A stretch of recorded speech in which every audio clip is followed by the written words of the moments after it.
En un documento de 4 páginas, el ministro Alejandro Gaviria expuso sus preocupaciones sobre lo que se conoce de la reforma a la salud planteada por su colega Carolina Corcho. El sistema actual es producto de 30 años de innovación y trabajo colectivo. Destruirlo sería un suicidio. Sin un diagnóstico claro ni una respuesta a las preguntas planteadas, la reforma propuesta puede hacer daño, mucho daño. El texto está dividido en 4 temas. El primero habla sobre el diagnóstico. Según él, con el actual sistema, una enfermedad no implica una quiebra familiar. Además, advierte que los sistemas públicos europeos están al borde de la quiebra. Los problemas de los hospitales podrían agravarse y se pregunta si eliminar las EPS soluciona los problemas financieros, la corrupción y las desigualdades. El exministro de Salud también se refiere a los pacientes, pues según escribió, las EPS tienen 10 veces más centros de atención primaria que los propuestos y se pregunta quién va a coordinar la entrega de medicamentos y si pasarán los 110.000 empleados de las EPS a ser funcionarios públicos. También da su opinión frente a recursos que implicaría esta propuesta de reforma.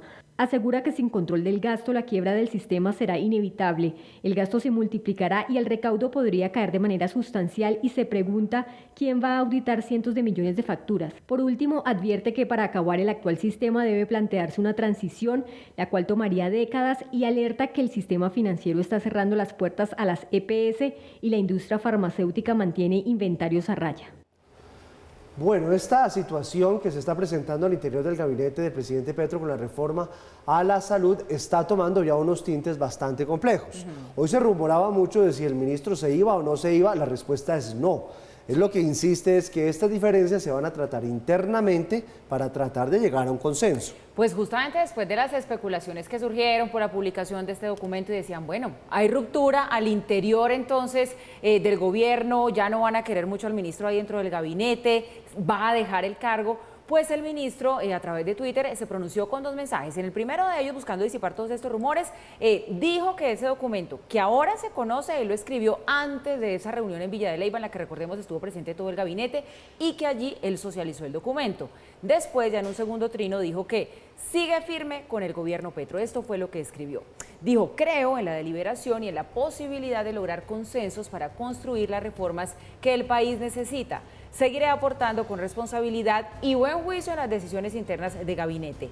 Mi compromiso con el gobierno del presidente Gustavo Petro sigue firme.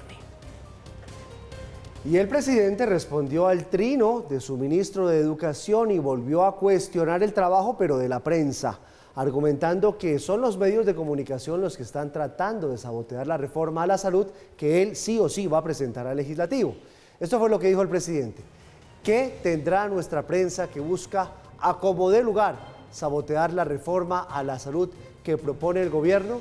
Sacan borradores no oficiales y papeles viejos para tratar de detener reformas aprobadas por el pueblo en elecciones y que serán presentadas al Congreso de la República.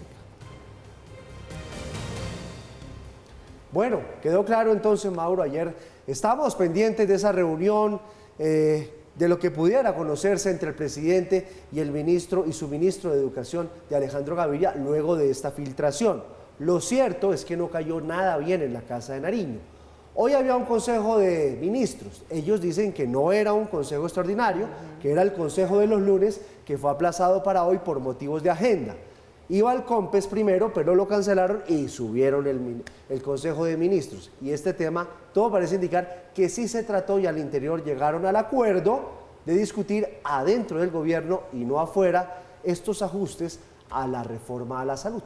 Y eso es bueno, ¿saben? Porque a veces los revolcones llegan justamente para encontrar soluciones y caminos. Entonces lo que se espera aquí es que después de todo esto que ha pasado, un debate público que no es sano, pues se lleguen a acuerdos, se escuchen voces con experiencia como la del ministro Gaviria, pues que recordemos fue ministro de Salud, conoce muchísimo el sector. 8 años. Pero queda la pregunta, Giovanni, de quién dirime esas diferencias Corcho Gaviria, porque esa relación sí no debe estar muy bien. La relación no es estar buena, pero aparte de eso no se trata solo de una relación entre 2 personas o entre 2 funcionarios. Se trata de cómo va a salir el proyecto de reforma a la salud, porque las posiciones y las críticas del ministro de Educación y exministro de Salud, Alejandro Gaviria, a lo que se conoce del proyecto o a la propuesta de proyecto o el borrador o digan ustedes lo que sean, la presentación en PowerPoint con Windows 95 que hay por ahí circulando, que es lo que conoce la gente. Primera cosa que hay que anotar, debería haber mucha mayor transparencia en lo que está planeando el gobierno y proyectando el gobierno, porque hasta en el Congreso se quejan de la falta de información. Cierro paréntesis, las críticas del ministro Gaviria a esa, lo que sea borrador de proyecto, de propuesta de reforma, son tan radicales, son tan fuertes que vaya usted a saber si llegan a un consenso o no. Empieza por decir que el diagnóstico es malo. Sigue diciendo que las EPS no son culpables de la crisis financiera del sector y que por lo tanto no hay que demonizarlas.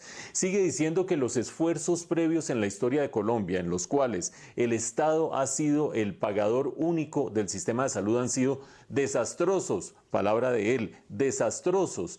Y concluye diciendo que la reforma, como está planteada en este momento, le haría un gran daño al país.